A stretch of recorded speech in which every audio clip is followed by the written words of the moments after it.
ഉണ്ണിയമ്മേ കുമ്പടി വന്നു. Shri S K Sajeesh, ഈ ദേശീയ വിദ്യാഭ്യാസ പദ്ധതി അവതരിപ്പിക്കപ്പെട്ട കാലം മുതൽ ഏറ്റവും ശക്തമായി എതിർത്തിട്ടുള്ളത് ഇടതു പാർട്ടികളാണ്. തോന്നി അതങ്ങനെ വരൂ, അതങ്ങനെ സംഭവിക്കൂ.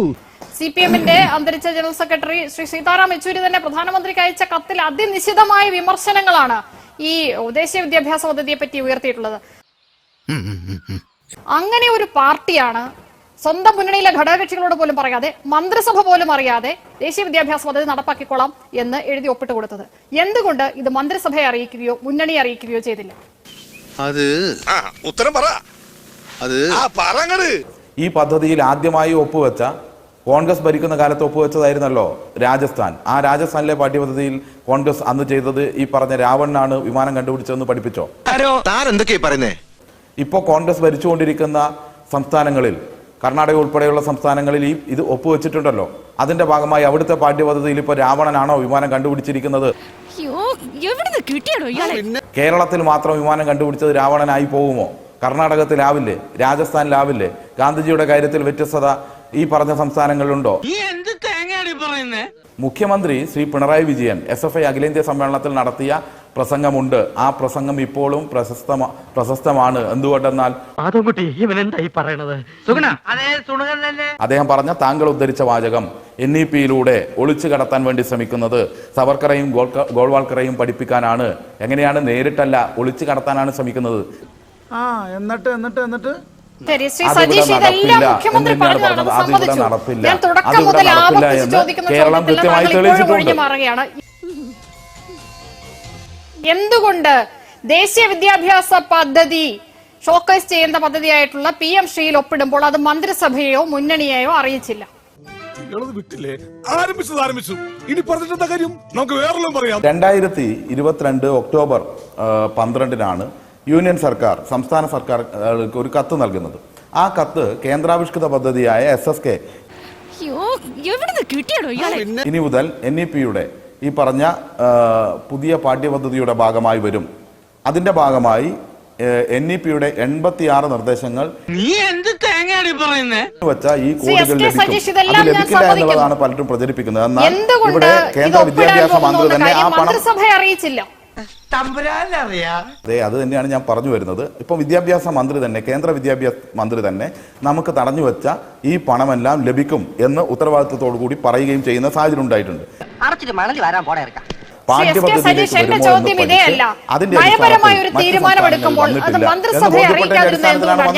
ഈ ചർച്ചയിൽ തന്നെ ഞാൻ 5-ാമത്തെ പ്രാവശ്യമാണ് താങ്കളോട് ചോദിക്കുന്നത്, എന്തുകൊണ്ട് 2 തവണ മന്ത്രിസഭയിലെ പരിഗണനയ്ക്ക് വന്നൊരു വിഷയം തീരുമാനമെടുക്കാൻ മാറ്റിവെച്ച ഒരു വിഷയത്തിൽ തീരുമാനമെടുക്കുമ്പോൾ അത് മന്ത്രിസഭയെ അറിയിച്ചില്ല? എന്തിനായിരുന്നു ആ ഒളിച്ചുകളി? ഇതൊരു നടക്ക് പോണ മാതിരില്ല. ഇത് മന്ത്രിസഭയെ എടുക്കേണ്ട അത് മന്ത്രിസഭയുടെ ബിസിനസ്സിനകത്ത് വരുന്ന റൂൾസിൽ വരുന്ന കാര്യമല്ല. മനസ്സിലാക്കി കളഞ്ഞല്ല. പിന്നെ പക്ഷെ വ്യത്യസ്ത അഭിപ്രായങ്ങൾ ഉയർന്നു വന്ന സാഹചര്യത്തിലാണ് ഈ നയം നടപ്പിലാക്കുമ്പോൾ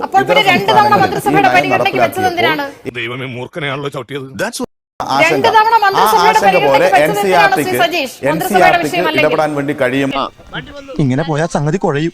ശരി ശ്രീ സജീഷ്, മന്ത്രിസഭയുടെ പരിഗണനയിൽ വരേണ്ട വിഷയം അല്ലെങ്കിൽ എന്തിനാണ് 2 തവണ മന്ത്രിസഭയുടെ അജണ്ടയിൽ ഇത് കൊണ്ടുവന്നത്? ഞാൻ പറഞ്ഞുതരാം, വെരി സിമ്പിൾ. അതായത് മറ്റേ ഇതില്ലടാ, മന്ത്രിസഭയിൽ ചർച്ച ചെയ്തിട്ടുണ്ട്. എന്നാൽ ഇതേ രീതിയിലുള്ള PM ഉഷ പദ്ധതി മന്ത്രിസഭയിൽ ചർച്ച ചെയ്ത് മന്ത്രിസഭയുടെ അംഗീകാരത്തോടുകൂടിയാണ് നടപ്പിലാക്കിയതല്ല. അത്തരത്തിൽ നടപ്പിലാക്കേണ്ട ഒരു മന്ത്രിസഭയുടെ റൂൾസ് ഓഫ് ബിസിനസ്സിൽ വരുന്ന ഒരു കാര്യമല്ല ഇത്. പക്ഷെ മന്ത്രിസഭയിലേക്ക് വന്ന് തീരുമാനമെടുക്കേണ്ട കാര്യമല്ല ഇത്. എന്നാൽ ഇത്തരത്തിലുള്ള ചർച്ചകൾ ഉയർന്നു. അതാണ് ഞാൻ പറഞ്ഞത്, അതായത് ഇത്തരം വിഷയങ്ങൾ ഉയർന്നു വന്നപ്പോൾ വ്യത്യസ്ത അഭിപ്രായങ്ങൾ ഉയർന്നു വന്നു. ആ വ്യത്യസ്ത അഭിപ്രായം എന്ന് പറയുന്നത് എന്താണ്? വിദ്യാഭ്യാസമുള്ള ഒരുത്തനും നമ്മളെ പാർട്ടിയിലില്ലേ? ഇവിടെ നേരത്തെ സൂചിപ്പിക്കപ്പെട്ട പോലെ തന്നെ ഇതിനകത്ത് ഇവിടെ രാവണനാണ് വിമാനം കണ്ടുപിടിച്ചതെന്ന് പഠിപ്പിക്കേണ്ടി വരുമോ? അല്ലെങ്കിൽ ഗോൾവാൾക്കറെ കുറിച്ചും ഹെഡ്ഗേവാറിനെ കുറിച്ചും പഠിപ്പിക്കേണ്ടി വരുമോ? ഇത്തരത്തിലുള്ള വ്യത്യസ്ത അഭിപ്രായത്തെ അവഗണിച്ചുകൊണ്ട് നയപരമായി തീരുമാനമെടുക്കുന്നു. പിന്നെ എങ്ങനെയാണ് മുന്നണി സർക്കാരാവുന്നു? അതല്ലേ ബിനോയ് വിശ്വം ചോദിച്ച ഇതെന്ത് സർക്കാർ? നിർത്തി അവമാനിക്കുവാണെന്ന് അതായത് ഇത്തരത്തിലുള്ള വ്യത്യസ്തമായ ആശങ്കകൾ, അഭിപ്രായങ്ങൾ ഉയർന്നു വന്നപ്പോൾ പിന്നീട് തീരുമാനിച്ചത് എന്താണ്? ഈ നയം നടപ്പിലാക്കിയ മറ്റ് സംസ്ഥാനങ്ങളിലെ കുറിച്ച് പഠിക്കാൻ വേണ്ടി തീരുമാനിച്ചു. എന്തോന്നാടോ ഇത്? എവിടെ നിന്ന് കിട്ടിയോടോ ഈ ഉണ്ടാക്കണേ? അവിടെ ഈ പറഞ്ഞ SCERT ഇടപെടാൻ വേണ്ടി കഴിഞ്ഞിട്ടുണ്ടോ ഇല്ല എന്ന് ബോധ്യമായി. അതിന്റെ അടിസ്ഥാനത്തിൽ ആ ആശങ്കകൾക്ക് അടിസ്ഥാനമില്ല എന്നുള്ളത് കൊണ്ടാണ് ഈ തരത്തിൽ കരാർ ഒപ്പിട്ട് പോകുന്ന സാഹചര്യം ഉണ്ടായത്. കേരളത്തിൽ തന്നെയാണെങ്കിൽ പരിശോധിച്ചാൽ നമുക്കറിയാം CBSE സ്കൂളുകൾ മന്ത്രിസഭയുടെ പരിഗണനയിൽ വരേണ്ട വിഷയമല്ലെങ്കിൽ നിങ്ങൾ എന്തിനാണ് ഇത് രണ്ടാമത് മന്ത്രിസഭയുടെ അജണ്ടയിൽ വെച്ചത്? പറഞ്ഞിട്ടില്ല. 2, നയപരമായ ഒരു വലിയ തീരുമാനം, നിലപാട് മാറ്റം അത് മുന്നണിയിലും മന്ത്രിസഭയിലും ചർച്ച ചെയ്യേണ്ടെങ്കിൽ പിന്നെ ഇതെന്ത് സംവിധാനമാണ്? ഈ കേരളത്തിലെ വിദ്യാഭ്യാസ മേഖല മുന്നോട്ട് പോയിക്കൊണ്ടിരിക്കുന്നത് മതനിരപേക്ഷമായിട്ടാണ്. വർഗീയ അംശമുള്ള ഒരു കാര്യവും കേരളത്തിന്റെ വിദ്യാഭ്യാസ മേഖലയിലേക്ക് കടക്കാൻ ഇന്നുവരെ അനുവദിച്ചിട്ടില്ല. ഇറ പറയുന്ന നിനക്കില്ലേലും കേൾക്കുന്ന എനിക്കില്ലടാ ഒരു ചളുപ്പ്. നാളെയും അനുവദിക്കില്ല. മന്ത്രിസഭയ്ക്ക് ബോധ്യപ്പെട്ടിട്ടില്ലാത്തൊരു കാര്യം ജനങ്ങൾക്ക് എങ്ങനെയാണ് ആയിട്ടുള്ള ഇവിടെ വളരെ വ്യക്തമായി തന്നെ കേരളത്തിന്റെ മതനിരപേക്ഷ ഉള്ളടക്കത്തോടു കൂടിയ, സാമ്രാജ്യത്വ വിരുദ്ധമായ ഉള്ളടക്കത്തോടു കൂടിയ, ശാസ്ത്രീയമായ ഉള്ളടക്കത്തോടു കൂടിയ കേരളത്തിന്റെ വിദ്യാഭ്യാസ നയത്തിനകത്ത്, സിലബസിനകത്ത് ഒരു മാറ്റവും വരുത്തരുത് എന്നുള്ളതാണ് കേരളത്തിന്റെ പൊതുവായ നയം. ആ നയം തന്നെയാണ് ഞങ്ങൾ ഉയർത്തിപ്പിടിച്ചത്. ആ നയം തന്നെയാണ് CPIM-ന്റെ പോളിറ്റ് ബ്യൂറോ ഉൾപ്പെടെ ഉയർത്തിപ്പിടിച്ച നയം. അതാണ്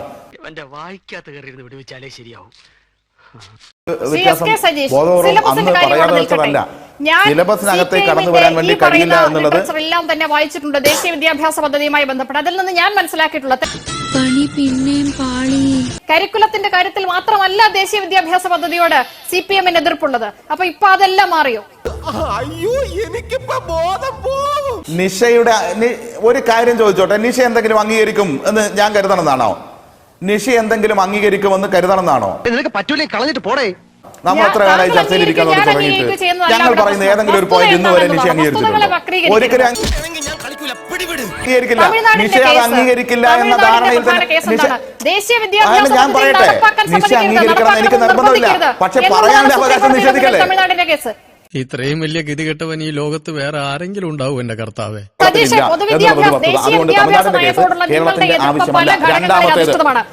നിങ്ങൾ തന്നെയാണ് ഈ പറയുന്ന MOU-വിൽ എഴുതി ഒപ്പിട്ട് കൊടുത്തിരിക്കുന്നത് ദേശീയ വിദ്യാഭ്യാസ പദ്ധതിയുടെ എല്ലാ പ്രധാന ഭാഗങ്ങളും ഞങ്ങൾ നടപ്പാക്കിക്കൊള്ളാമെന്ന്.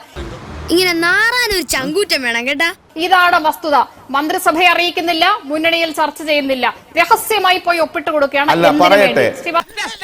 ഇങ്ങനെയാണെങ്കിൽ ഞാൻ കളിക്കല്ല, ഞാൻ നേരെ ചിറാപുഞ്ചിയിൽ പോയി മണം വിൽക്കാൻ പോകുന്നു. നടപ്പാക്കാൻ നിഷ കുറെ വാചകങ്ങൾ പറഞ്ഞ് താങ്കൾ പറയുന്നതാണ് ശരി എന്നുള്ള രീതിയിൽ ചർച്ചയിൽ അവതരിപ്പിക്കരുത്.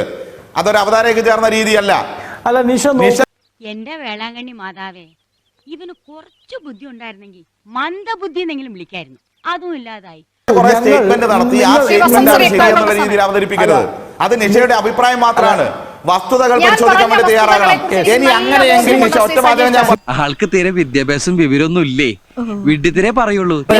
അങ്ങനെയെങ്കിൽ നിഷ ചർച്ചയിൽ വായിക്കൂ. കേരളത്തിന്റെ പൊതുതാൽപര്യത്തിന് വിരുദ്ധമായ എന്താണ് ഒപ്പിട്ടതെന്ന് നിഷ പറയുന്നു. വല്ലാത്ത തലവേദന, ഞാനൊന്ന് കിടക്കട്ടെ. അതിൽ പറഞ്ഞിരിക്കുന്നത് ദേശീയ വിദ്യാഭ്യാസ പദ്ധതി നടപ്പാക്കാൻ നിർബന്ധിക്കരുത് എന്നാണ്. ഈ 3 കാര്യങ്ങളെ കുറിച്ചും നല്ല ബോധ്യമുണ്ട്. ശ്രീ വസന്ത് സിറിയൊക്കെ പറയാം. കിട്ടിയാ? ഇല്ല, ചോദിച്ചു വാങ്ങിച്ചു. പോവാ. തൽക്കാലം ഇത്രയും മതി. വരട്ടെ.